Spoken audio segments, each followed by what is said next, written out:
Hello everybody, welcome to my channel. In today's video, I am going to be doing an October TBR video. Now this is like my first TBR, first bookish video that I'm filming, so please bear with me. Some of these books I have been dying to read for a while, and I have been saving them for October, so I'm super excited that it is October and I'm going to finally start reading them. So let's just get into it because I have a pretty ambitious TBR and some ambitious audiobook plans as well, so let's just get into it. So the first book I have, and these are in no particular order by the way, except for this one's first for a reason, and that's because this is the first book I started reading this month, and it is Serpent and Dove. And this, the back of the book doesn't really tell you much. It just says a witch and a witch hunter thrust into holy matrimony. And I kind of love that it doesn't tell you a lot because I kind of like to go into books kind of blind. Like I like knowing kind of general things, but also just kind of being blind when I read them. So I think it's fun to just like discover new things. And I know that the third book is out in this series, so I am late to the party. But yeah, I am super excited. I'm on page 197. I think my Goodreads says I'm like 37% done with this book, and I'm just really excited because, well, I love it so far. I am hooked. It is really good. So perfect book for October, witch hunter, everything I need in October. The next book that I have is The Guest List by Lucy Foley, and I actually already read this one this month. I'm filming this on October 5th. And I already finished this one, but it was still in my October TBR, so we're still including it. But it is, yeah, The Guest List by Lucy Foley. And this is basically about, well, it tells you on the back the people you're following. You're following the bride, the plus one, the best man, the wedding planner, and the bridesmaid. And basically it is like a murder whodunit type of thing, mystery. It's a very atmospheric read. And basically they go to this like abandoned or like secluded island off the coast of Ireland, and there's a body that's found, and you know it has to be one of the guests, and or like somebody on the guest list, and you know it has to be somebody on the guest list that killed the person, because I mean those are the only people on the island. So that's what this book is about. It is just a murder mystery whodunit, and I really liked it. I'm not really going to give a review of it though because that's for the October wrap-up, but on the TBR and already completed. Okay, the next book that I chose to put on my TBR this month is Maureen Hall by Martin Edwards. I have never heard of this author before, never heard of this book before, but I thrift shop for a living. As you can see, like what I'm wearing right here, I just took photos for my Depop and Poshmark shop. I also sell on eBay and Mercari, but I was just taking photos specifically for Depop and Poshmark. So what I do is I thrift for clothes and I sell them online. And because I thrift like 3 times a week, I also look at thrifted books 3 times a week, and I came across this one and I was really intrigued by the cover. I thought it looked really cool, and basically this is a historical fiction murder mystery book. It takes place in 1930, and we follow kind of 2 characters, I believe. It talks about, the first part of the summary talks about a man called Jacob Flint, and he is wrongly accused of murder. And then there is a dinner party at Maureen Hall, hosted by this female criminologist. It doesn't specifically say her name though on the back of the book, and she's basically gathering all these people who are wrongfully accused of crimes. At this dinner party, a body turns up, and so it's kind of about who did it. Now, one of the guests at the dinner party is our main character, I'm assuming the girl right here, Rachel Savernick, and she is going to be kind of like the detective and figure out what happened and solve the mystery. But she's not actually a detective, she's just like, I think, playing detective, I don't know. But yeah, that's what this book is about. I'm really excited to read it, and it also takes place in London. The next book I'm planning on reading is The Sundown Motel by Simone St. James. This book I recently thrifted as well. I should really do a recent book thrift haul because in the past 3 weeks I have thrifted some amazing books. This was one of them. By the way, this book right here is brand new condition, like 25 cents. This one was also 25 cents. This one I actually thrifted a couple months ago, but I was saving it for October. Actually, that's not true. It was just sitting on my shelf unread, and I was like, oh, October, perfect month to read it, but that one was thrifted as well. Serpent and Dove was new. I'm actually gonna try to tell you the ones that I have thrifted because I don't know, I just love that. Anyway, The Sundown Motel by Simone St. James. So this one, I think it takes place in 2 different timelines. I haven't really flipped through the book so far, so I don't really know if it's a dual perspective or not. But basically, the way it's set up on the back, it talks about upstate New York in 1982. There is a lady there named Viv Delaney, and she goes to work at the Sundown Motel, and then there's a strange and haunting presence there, and weird things are happening, and she disappears. Then it fast forwards to 2017. Her niece goes to the Sundown Motel to figure out why her aunt disappeared, or try to figure out some more things about it. And it says that she gets wrapped up in the same mysteries that her aunt got wrapped up in. And on the back it says, "Will send shivers down your spine. Taut and twisty, a thoroughly entertaining thriller. St. James deftly melds an engrossing mystery with a tense supernatural thriller." So I am super excited to read this. I think it is the perfect October read, perfect spooky vibes, and I just love that I thrifted this for 25 cents. The next book that is on my TBR is a bit of a break from all the spookiness and all the Halloween-y vibes and witchy vibes I'm going for, and that is The Love Hypothesis by Hazelwood. This is the first book I ever received from Book of the Month. So at the end of September, I finally decided to sign up for Book of the Month. I watch a lot of booktubers, and I've been seeing the ads over and over and over again. Not the ads, well, I have seen a lot of ads, but I've also seen a lot of sponsorships, and I was just like, you know what, it is finally time for me to sign up for Book of the Month. And this was the book that I picked because I got to pick from the September picks, and it was The Love Hypothesis. This is about these 2 main characters here. We have our main character who is a scientist, doesn't really believe in love, and this man here, I don't know his name. What is his name? Adam. What's her name? Olive. So we have Olive, we have Adam. She's a scientist, he's a professor. And I know this is about a fake dating trope. She doesn't really believe in love, but it's a romance novel, so we kind of know that's gonna change. And I mean, just look at the back of the book with little hearts. You know something's gonna happen between them 2, obviously. But yeah, The Love Hypothesis by Hazelwood.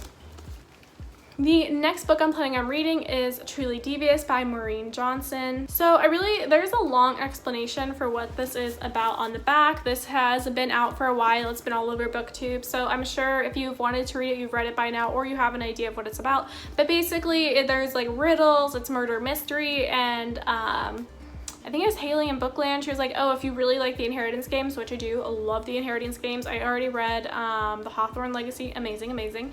And she was like, if you like those stories, you'll probably like Truly Devious. It has a similar vibe to it. And people also say if you like Knives Out, you'll probably like this. Knives Out is a movie, but it's an amazing movie, and they say you would also like this as well. So I'm really excited to give it a try. I actually have the trilogy here. So we have The Vanishing Sarah, The Hand on the Wall. They have been sitting on my bookshelf, and I kind of went into a reading slump earlier this year, like a 6-month reading slump. And it wasn't a reading slump that I hated reading, it's that I got Animal Crossing for Christmas and got so addicted to it. That's like all I did. But so this has been sitting on my shelf begging to be read for a while, and this is finally the month I'm gonna do it, because like I said, I just finished the Hawthorne Legacy in September, so I've been dying for another book that is very similar to that, so I think this will do it for me. The next book I am going to be reading is The Witch Haven by Sasha Payton Smith, and this is a book that I actually pre-ordered it. I think it came out in August, so I've had it since August, and I've just been waiting for October, because when I pre-ordered it, I knew I was saving it for October. And first of all, before we get into what it's about, let's just look at under the flap. Oh my god, look how beautiful that is.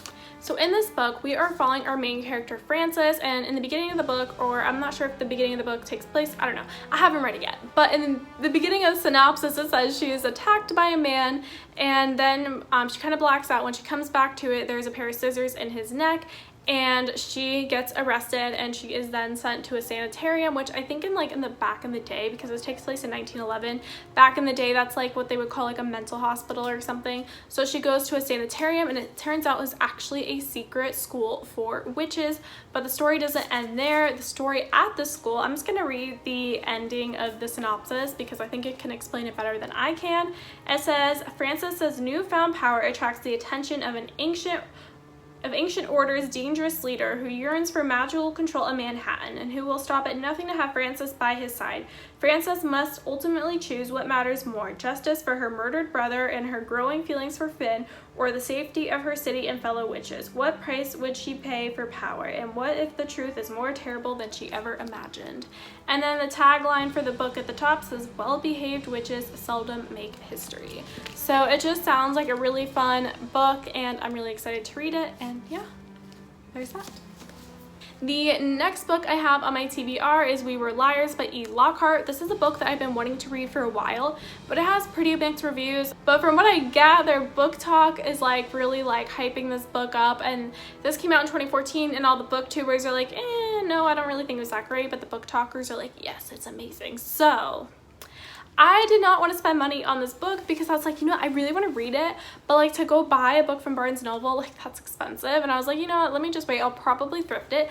And then I thrifted this hardcover edition for 25 cents this week, which I'm super excited about. So this was a last minute addition to my TBR because I've been dying to read it, and I know it is a mystery book.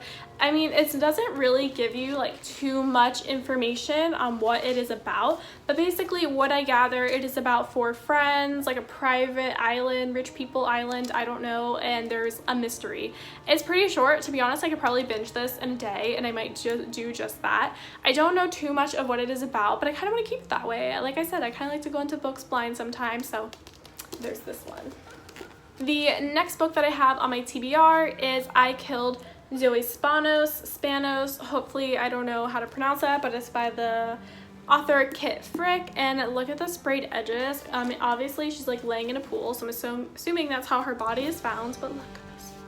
Cool. It's like actually like pool water, sprayed edges. We like it. Okay, so basically this is about Hannah, and she moves to, Anna. Her name's Anna. Our main character, Anna, and she moves to Heron Mills, and she, the community there is still reeling because this girl, Zoe Spanos, has gone missing, and she has disappeared. And Anna looks very similar to Zoe, so she starts to kind of delve into the mystery and finds that her and Zoe are connected in some way. 2 months later, Zoe's body is found, and Anna is arrested for manslaughter. From there, I guess she gives a confession, and the confession is riddled with plot holes.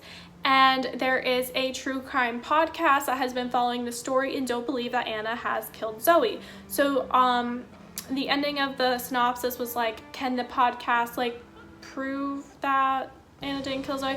I don't know. It sounds like an intricate thing. Lots of twists and turns in this book. One that I'm excited to read. Obviously, I saved like all the mysteries and spooky things for October. I am taking October 2021 reading seriously this year, as you can tell. Okay, now we're going to get into the audiobooks that I am planning on listening to this month. So first we'll start with the first audiobook that I am currently listening to, which is The 7 Husbands of Evelyn Hugo. I recently listened to Daisy Jones and the Six in September, fell in love with it, and now I just need to read everything that Taylor Jenkins Reid has ever put out because that book was so amazing. And I think 7 Husbands of Evelyn Hugo, did that come out before or after Daisy Jones and the Six? I don't really know, but I've been listening to 7 Husbands of Evelyn Hugo, and I'm on chapter 8, and I'm listening to it on audiobook. It's good, but I'm not so captivated by it at this point like I was with Daisy Jones and the Six, but I think maybe as I get more into the story, I'll feel a lot more captivated into it. But basically, it is about Evelyn Hugo, and she enlists this reporter. I feel like she's kind of a newbie reporter. Her name is Monique Grant, and Evelyn enlists her to write her biography, and everyone's kind of shocked because like she's kind of a newbie, and it's like, why did Evelyn pick her? And Evelyn's just telling her the story of basically her life and her 7 husbands and old Hollywood glamour. And it's a really interesting to hear about her life, but then there's also this kind of overarching mystery, not like, I don't want to call it a mystery because I don't think it's a mystery novel, but there's this overarching question of why did Evelyn pick Monique to write her biography and like doing this for her. So that is the first audiobook I am listening to this month. The next audiobook I plan on listening to this month is A Man Called Ove, which I bought the audiobook with my Audible credit for this month, which by the way, I was doing the $15 a month Audible plan because that's the only one I knew about. But upon further research, there is an Audible plan for $8 a month where you get unlimited audiobooks. You just don't own any of them. So I switched over to that. But before I had that, I got the one where you get 1 credit a month. And the 1 credit I used was for A Man Called Ove, and then I thrifted the book literally like 2 days later for 25 cents, which I was pretty excited about. This is by the author Frederick Backman, who wrote Anxious People, which I think is probably one of my all-time favorite books for the year so far. And this is just about a grumpy old man and a new family that becomes his neighbors and move next door to him. And it's just supposed to be a really feel-good, heartwarming story, and I'm really excited to read it because I really enjoyed Anxious People. And if that was a really nice, feel-good story, and if this is anything like that, I know I will love it. We have 2 more audiobooks that I'm planning on listening to this month. The next one is The Midnight Library by Matt Haig. I don't have anything in front of me, so I'm kind of like remembering it off the top of my head. And it's basically about this library, and when you're between life and death, I guess, you stop at this library and it's filled with books, basically with different versions of how your life could have went if you would have made different decisions. So that's kind of the overall synopsis I know about. Sounds like a really cool book. I really wanted to read the physical copy of the book, but I ended up just getting it on Audible, and hopefully we'll get to it this month. And then the last book that I am planning on reading or listening to this month is The Final Girl Support Group by Grady Hendrix, which I believe is the same author who wrote the Southern Book Club's Guide to Slaying Vampires or something like that. And I didn't read that book. I just feel like it's the same author. And if it's not, I will correct it down here. But basically, Final Girl Support Group is about a support group filled with final girls who are the people who are the surviving members. You know, like after horror movies, right? There's always that one girl who survives.